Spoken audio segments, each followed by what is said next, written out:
Welcome to Connection Corner, Seizing the AI Moment, brought to you by Women in Technology Hollywood. Hello and welcome to the WITH podcast series, Seizing the AI Moment. In each episode, we dive into conversations with AI executives, trailblazers, and innovators who are reshaping technology in the creative and business worlds. I'm your host, Filiz Bahmanpour, board member at Women in Technology Hollywood. Over the years, I've led product development and business transformation at NBC Universal Theme Parks and Resorts, and Nielsen Gracenote. At Talent, I head up media and advertising practice and help our clients transform and modernize their platforms and services through engineering and AI. Today, we are exploring how AI is transforming media and advertising from creative optimization to cross-channel performance and what it really means for the future of brand storytelling. Our guest is Alena Morris, who's led impact at CBS Interactive, Quantcast, PubMatic, and now at Kargo as VP of Product Marketing, where she drives go-to-market strategy for the industry's leading creative optimization platform and more. She's also part of Kargo's Agentic Task Force, exploring how AI can supercharge creative intelligence, outcomes, and workflows across the ecosystem. Welcome, Alena. Thank you so much, Filiz. I'm excited to be here with you today and to discuss this exciting time in digital advertising. Absolutely. Great to have you today. It's an area that we haven't visited before, so I'm excited for myself and for the big community to learn how AI is impacting advertising ecosystem. So, Alena, you have been at the center of some of the most pivotal shifts up to this point, right, in ad tech, whether that's, supply path optimization on the publishing side, DSP, SSP convergence, commerce media and CTV, and now AI. Let's rewind a little bit, as we always do in this podcast with our guests. How did your career journey take shape, and what excites you the most about your current role at Kargo? Yeah, absolutely. And there's so much to unpack around the innovation and areas of opportunity within digital advertising. And I think that when I think back through my career journey, I started on the publisher side. And in fact, I actually started at Yelp selling ads back when Yelp was just getting started and we were thinking about that. I transitioned over to CBS Interactive, so more on the publisher side.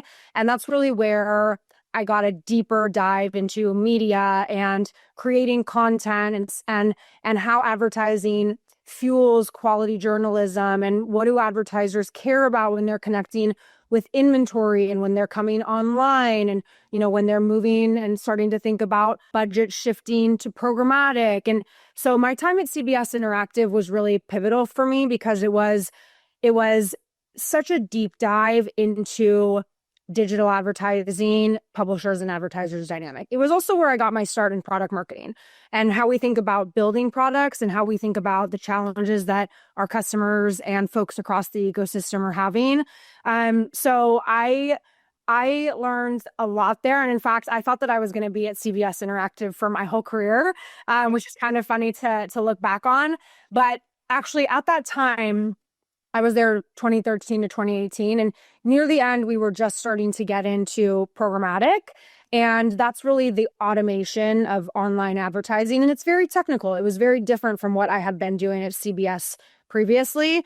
And I thought to myself, I was like, wow, there is this whole part of digital advertising that I really don't know anything about. It's very technical. There's a lot to learn here. And I was intrigued by that challenge. I was intrigued by something new.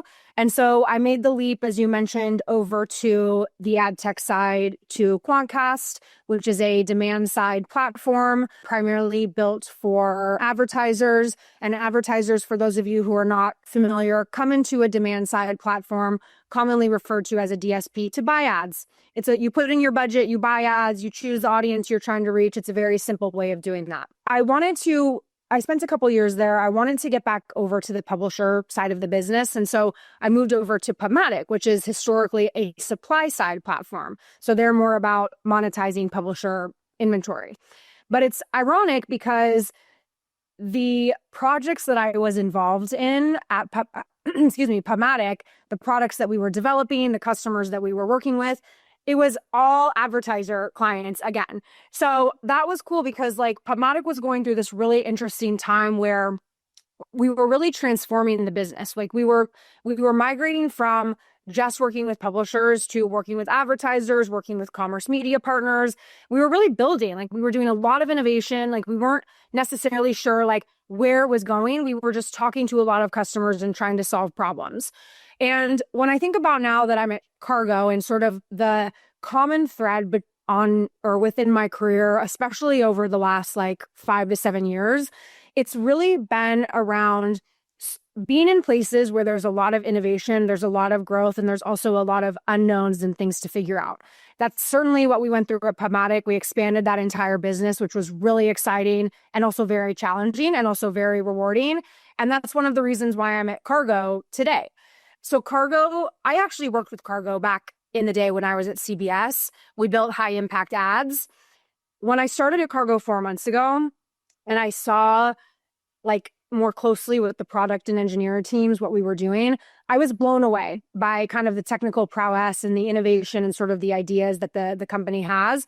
So what I'm excited about in this role is that we are building new products, we are solving new problems, and we're coming at it from the very unique Kargo lens of creative first, brand impact first, funneling into performance, going into paid social.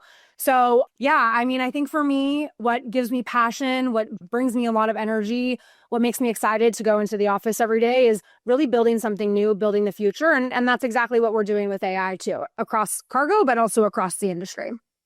That's wonderful. All of that journey, career journey, prepared you for this role. Sounds like where you're now just bringing it all together to help innovate. 100%. And I love it. Like there's a lot of unknowns. There's a lot to learn. I think that's one of my kind of big pillars of my career growth and just what keeps me going is like stay curious, stay asking questions. There's always something to learn. There's always something to do. And so, yeah, it's a very exciting time, both at Kargo, but in digital advertising as a whole. You're also part of the Kargo's agentic task force, as we talked about. That sounds very futuristic. What's the mission and how did you get pulled into it? Yeah, so the mission is big. We want to transform digital advertising. We want to be at the forefront of the future of digital advertising. And I'm not just talking programmatic, although that is a part of it. Also direct buying, which is like that direct connection between an advertiser and a publisher. We want to be at the forefront of digital advertising when it comes to social and to retail media. And the way that we think the industry is transforming is, one, we're seeing a lot of consolidation. And I think that AI can and is already having a lot of impact in that consolidation across specifically technology partners. And then the second part is really around the workflow that our advertisers are going through as they're buying media. It's a very complex process, and we think that that area is ripe for innovation, and we're seeing a lot of that already. How I got pulled into it is, that's such a great question. It's funny, like I kind of said this, but in all of my roles, I find myself in these places where we're going down this path that's not chartered. You know, we're figuring it out. We're talking to people, we're understanding challenges, we're trying to come up with solutions. So I think I naturally find myself in those areas no matter what. But as the VP of product marketing, I am looking at the Kargo business overall and thinking about what we're building. So it is natural that I'm involved in this, but I have taken, to your point, like a deep dive on what we're building and sort of where we're going. Truly, I guess you're passionate about it and your curiosity comes across. So I had no doubt that you're drawn into those types of roles and vice versa, right? Yeah. Yeah, what was the aha moment, though, I guess, in that? I mean, you kind of got into it, but, was there an aha moment that you realized AI could really, truly change the future of advertising? That's such a hard question. Actually, I mean, it really is, because new things are happening all the time. And in a way, I almost feel like it's almost like a snowball, like little by little things have been happening, and we've been trying to use AI little by little, and then it's becoming bigger and bigger and bigger, like bigger impact. Something that has stood out to me recently is different approaches, especially in the creative space, to developing creative assets. So as an advertiser, I have a story I want to tell about a given product. I have a campaign goal. There's lots of different ways to come up with those creative assets. historically, we see advertisers working with agencies or having their in-house teams and building those types of things. With AI, and specifically with Gen AI, there's an option now for that technology to just create these creative assets on their own, like with no human kind of touch, whatever it might be. So there was a couple interesting pieces of news in the trades recently. One was about Unilever completely in-housing their creative production, getting rid of their creative agency and just basically putting everything through a production line of Gen AI. And then the other one was a really interesting article in the Business of Fashion, actually, talking about a creator who had created ads for a bunch of luxury brands, Gucci, Prada, like a few others. And these pieces were separate, but the impact, I think, has been interesting because from a consumer perspective, especially on that Business of Fashion article, a lot of consumer pushback. Like they could tell, there's no energy, there's no soul, like where's the emotion? Like as a consumer, I'm not drawn to this. I know that Gen AI created it. But then on the flip side, you see brands going completely in-house and kind of just, let's see what happens, like how we kind of create that.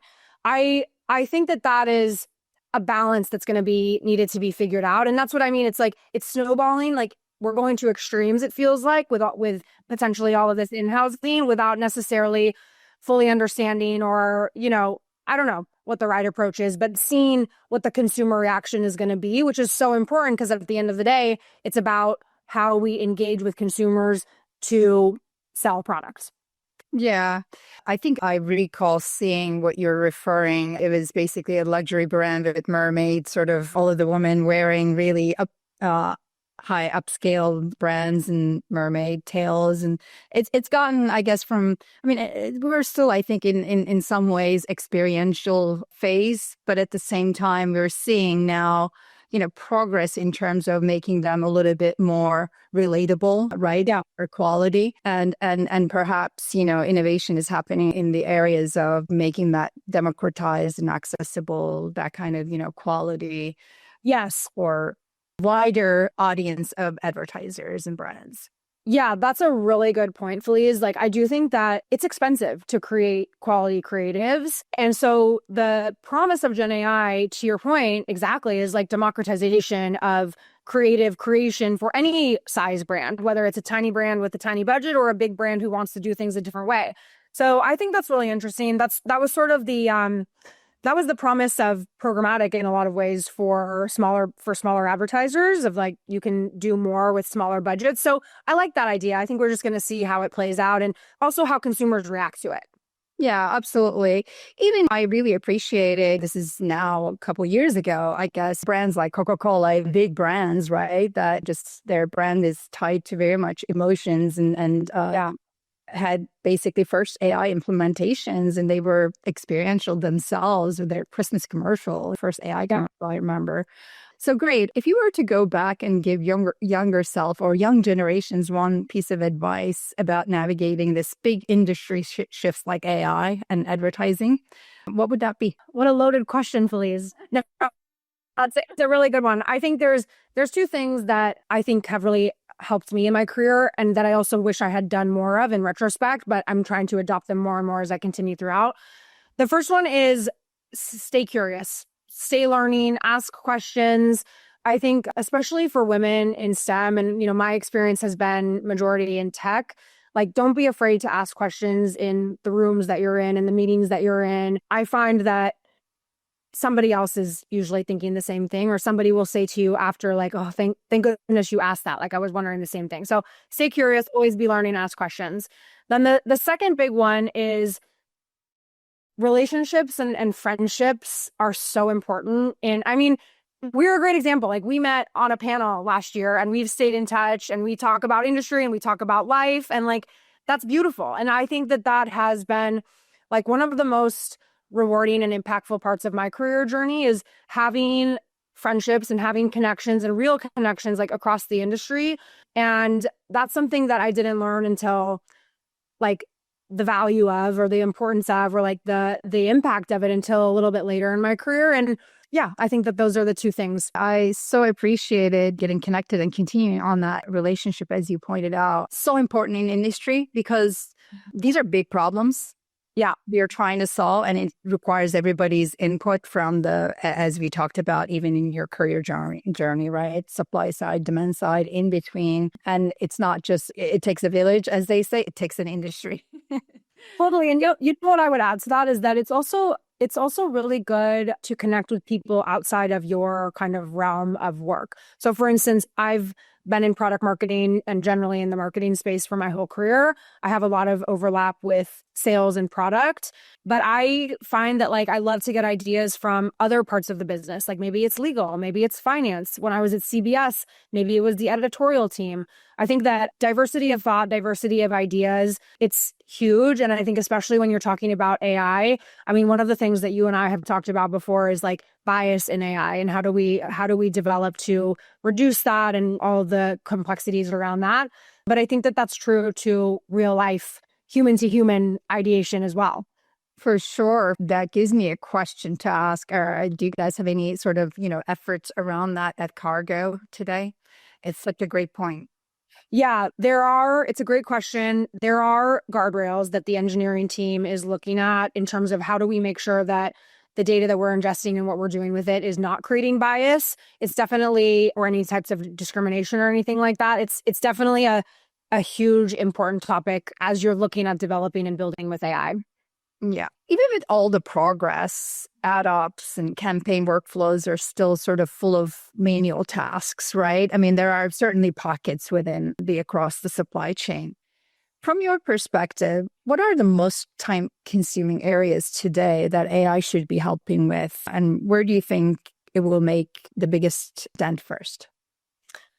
Yeah, that's a great question. So in full transparency, I've never been an actual media planner or an operations person in the platform, but throughout my career, I've partnered with so many, and this is like one of the core challenges that we talk about with our clients in the day-to-day. So there's a couple things that I think AI will have a lot of impact in terms of efficiency. I think that generally speaking, at the beginning of a media campaign, when we're just getting the digital advertising ball rolling, if you will, there's this whole RFP process. And I know this is something you're definitely familiar with, but it's where we're an advertiser and a publisher are talking about who are we trying to reach, what do we want to buy, and like, what does that all look like? I think there's a big opportunity from both RFP creation to ingestion to action to automate a lot of that process. Like an RFP can take one person in our internal teams or at the client side an entire week, like 40 hours of time to just do one RFP. And it's a huge amount of time. So that's definitely something that I think there is ripe for impact. I think there's going to be a lot of advancements in optimization, performance optimization. And in a lot of ways, this has already been happening in the programmatic industry, like harnessing large data sets, analyzing what's going on and making optimizations automatically from there. I think that's just going to continue to keep getting better. What I'm curious to see, and some people are starting to talk about this in the industry, but I'm curious to see if there's any potential to scale that optimization across channels. And what I mean by that is like right now, budget on your desktop advertising, on your digital advertising, and budget for your CTV or your streaming advertising is very separate from your budget for paid social or for retail media. So I'm really curious to see where AI can help us optimize actually seamlessly across all of those channels. That would be a huge kind of shift in the entire industry. I mean, it would change everything, like the way the budgets are planned and how teams work potentially. But I think that's really interesting because then there's potential to optimize just based on outcome, not necessarily based on channel. So on any given day, if something's performing better in paid social than it is on CTV or vice versa, the system can automatically do that. And I think that would reduce a lot of reporting needs, like human analysis, like moving budget. So I think that's another area where I'm super interested in and excited for what kind of developments can come there. Yeah, absolutely. I think at the end of the day, any advertising campaign from a brand standpoint, right? Like meeting where the customers are, not necessarily having separated budgets for whether that was basically on mobile versus CTV versus the linear side. Yeah, there's a lot of effort, luckily, right, across the industry, but still we have ways to go, I think. I think so. I mean, there was an announcement recently from Roundel, which is the retail media buying arm of Target. And they made an announcement about being able to optimize across their retail media business, the open web via the trade desk and paid social. And I think that's really interesting. And we have a paid social business at Kargo, which is fascinating to me. So I think I'm really interested in how this develops. The thing is, like, I've talked to a number of clients out in market across pharma, across tech, across CPG. And the feedback is that the budgets are still so separate. So that's kind of a funny situation in which the product is almost ahead of the market. So like a difference between market readiness and product readiness. And so we'll see. I mean, I was sort of a part of that when I was at PubMatic too, and we were bringing buying and selling into one platform. And there's a difference between, again, product readiness and market readiness. But that's one of the things that makes my job interesting, again, being on like that forefront of kind of industry innovation. And so I'm excited. Let's see what happens. I personally also just kind of expand on that. You talked about RFP process and also within the ad ops process, just we're in day and age, we can easily sort of replicate the information because we see situations, right? Like the deal is, just kind of set up in the CRM system first and then in the online order system, then in the sort of the ad server. So it's kind of like automating some of these and also putting natural language based a interface where, we can get the insights easily at any moment to optimize the campaign performance, right? Across channels that you talked about is something that I'm also super passionate about. I think we have technically all the capabilities to easily do that so that there's no manual pulling the information and creating reports on a daily basis to get a good sense of how the campaign is performing for sure.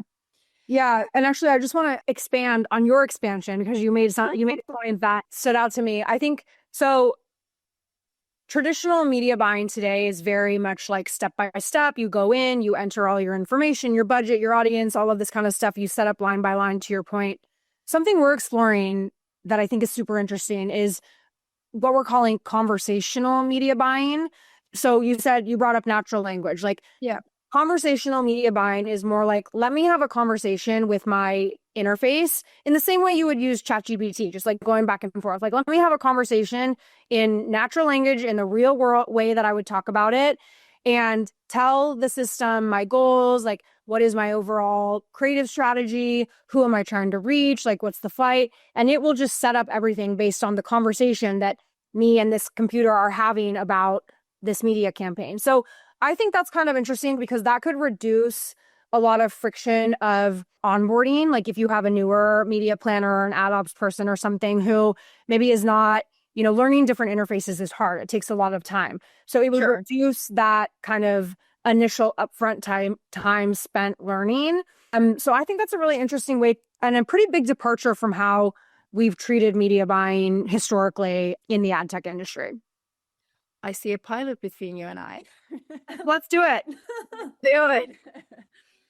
Yeah, ad tech always been sort of about efficiency as well, right? Like the supply path optimization and the reverse side of it also mentioned. But creativity is harder to measure, in my opinion, right? How can AI actually make the advertising more creative rather than less?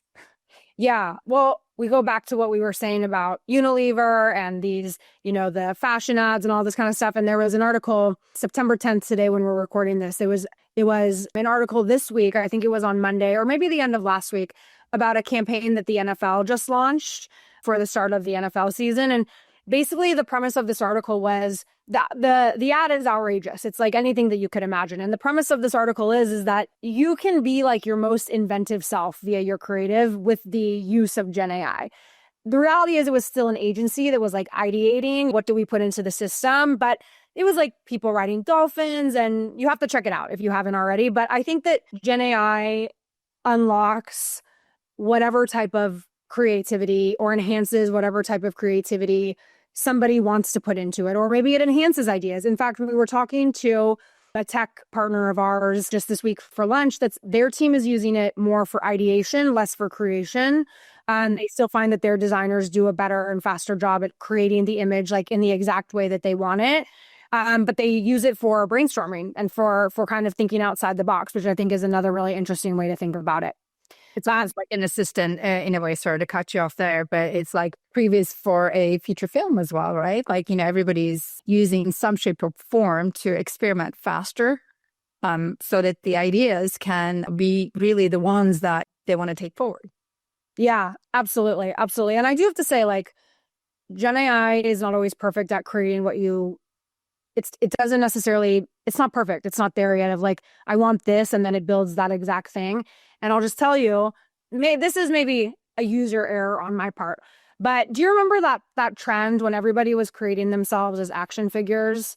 Yes. Months ago. Okay, so I tried probably 50 times to create me as an action figure. I should send you what it gave me back. Like, nowhere near what the trend was. I was like, okay, I don't know. Like, this is not coming out in the way I intended it. Yeah. So good for creativity, but maybe not always good for execution. For sure. Some fails, right? Yeah.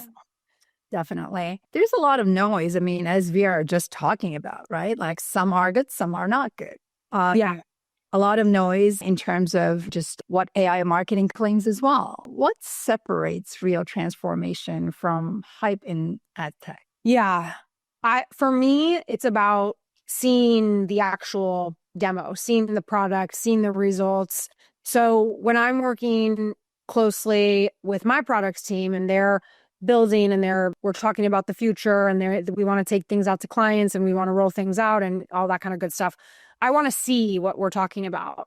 Like, what is it? Take me through a demo, take me through a walkthrough. Have we ran any test campaigns? Like, what does the performance look like compared to the way that we were doing this before? So I think because right now everybody is talking about AI, Gen AI, like agentic workflows, agentic platforms, all of this kind of stuff, it's hard to make sense of like what's reality and what's not, to your point. And for me, it's about seeing it and seeing and hearing about the results. I'll give you an example. So we were working on a new audience targeting product, and with folks who are familiar with contextual targeting in digital advertising, there's a push right now to move beyond what the industry refers to as like the IAB taxonomy, and to make contextual targeting more customizable for brands, like reach the right people, be in the right context, all of that kind of stuff.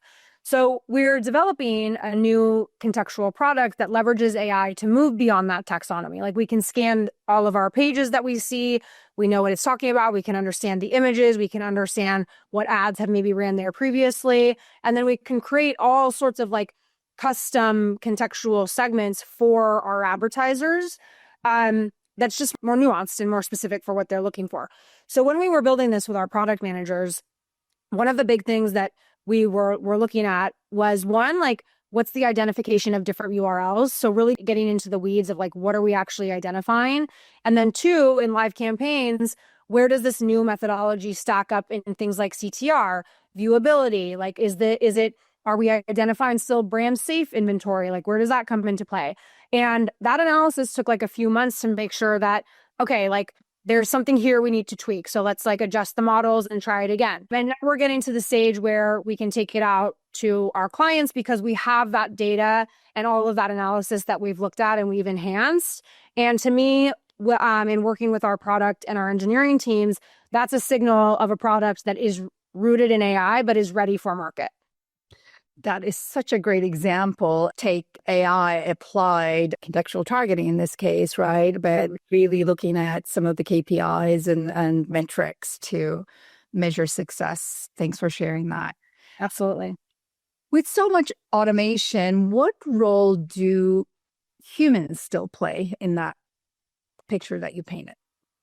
I think human involvement is still crucial. And everybody, I would say for almost everybody that we've spoken to, has echoed that sentiment on the advertiser side of like, AI and Gen AI might help us think of new ideas, might help us do things faster. Maybe it outsources some of my calendar planning and some of my email responses, but at the end of the day, especially on the advertiser side, when they're setting up budget, optimizing, like checking in on campaigns, there's a real desire to still have somebody there signing off and saying like, yes, this is the right approach. Like, we understand and we agree with the decisions that are being made by the models, like we're on track with optimizations, all of this kind of stuff. So I think that it's like human involvement is still crucial.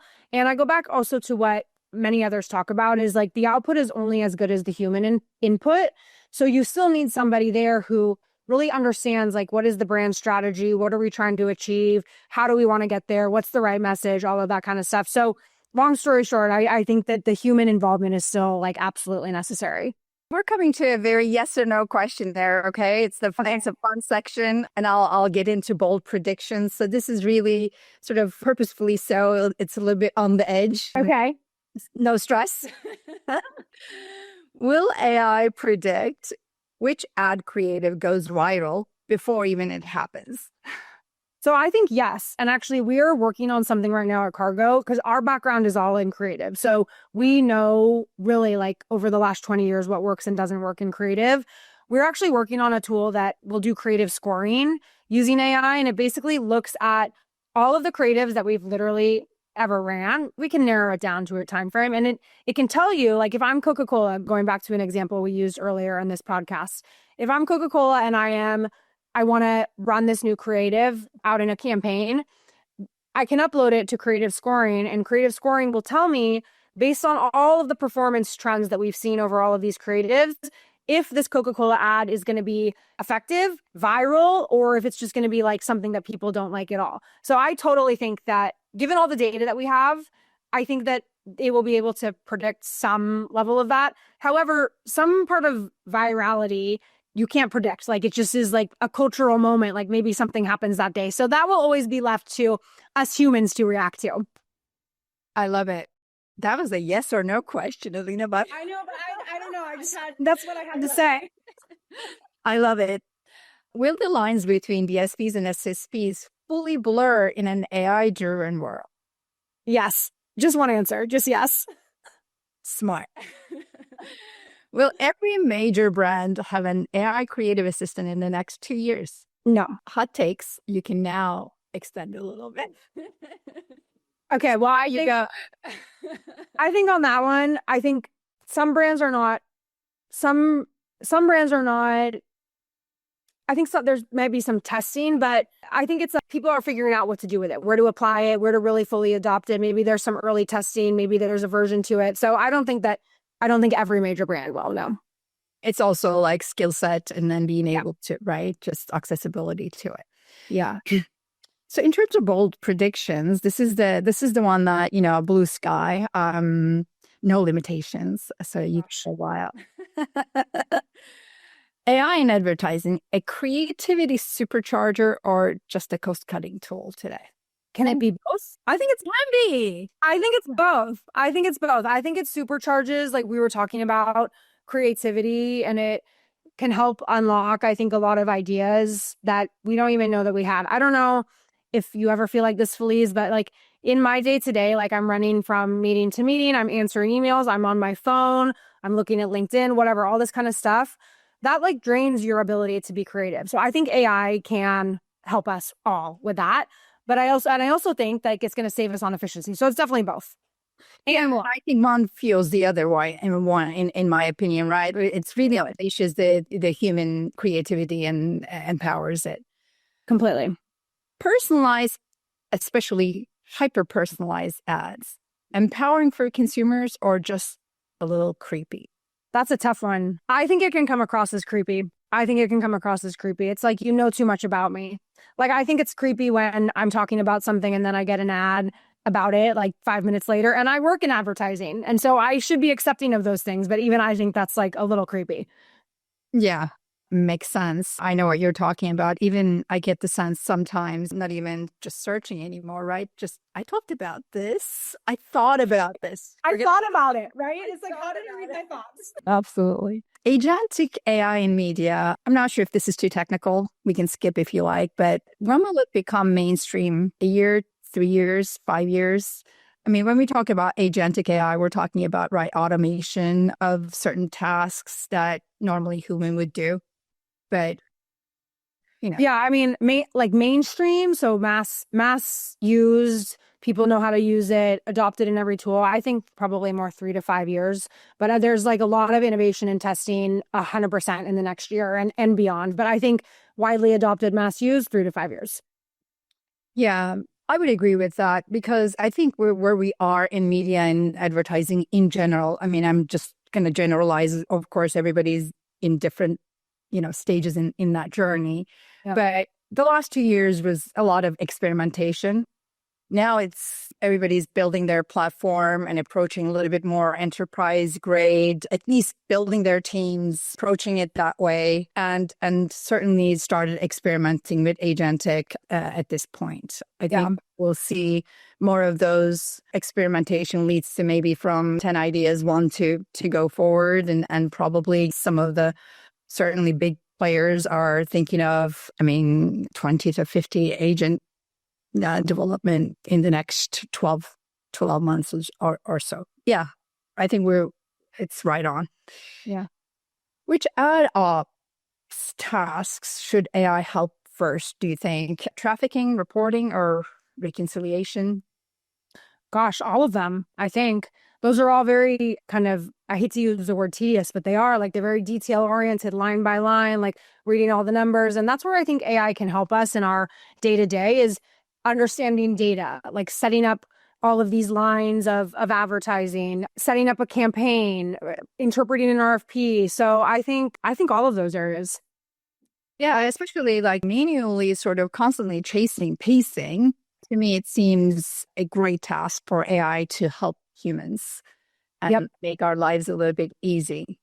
All right, so we're coming to close here, Alena. If there was one takeaway for brands and media leaders about AI in advertising, what would that be? I think my takeaway is that so much is happening right now. It's important to kind of understand where AI is and Gen AI is being applied and having impact. We've been talking this whole time about workflows and efficiencies.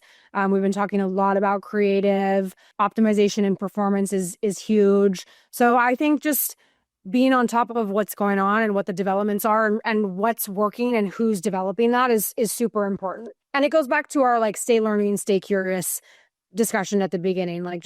I think we all have to kind of keep up with to speed with it. What you shared is tremendous. Really, really appreciate it. Where can people follow you, your work, and connect with you? Is it LinkedIn for the most part? Yeah, LinkedIn is probably the best spot. Or in person, but also LinkedIn. I'm not going to leave you without asking a couple of fun New Yorker questions, all right? Yes. The advertising world runs in New York, and New York has food scene that is legendary. What is your go-to spot right now? Oh my gosh. It's hard to choose. There's always good places coming up. I am a Brooklyn girl, so I spend a lot of time actually in Brooklyn. There's a restaurant that I love there called Madre. But when I'm in Manhattan, my go-to is Hillstone. It's a classic New York City institution. They have a great martini, 10 out of 10.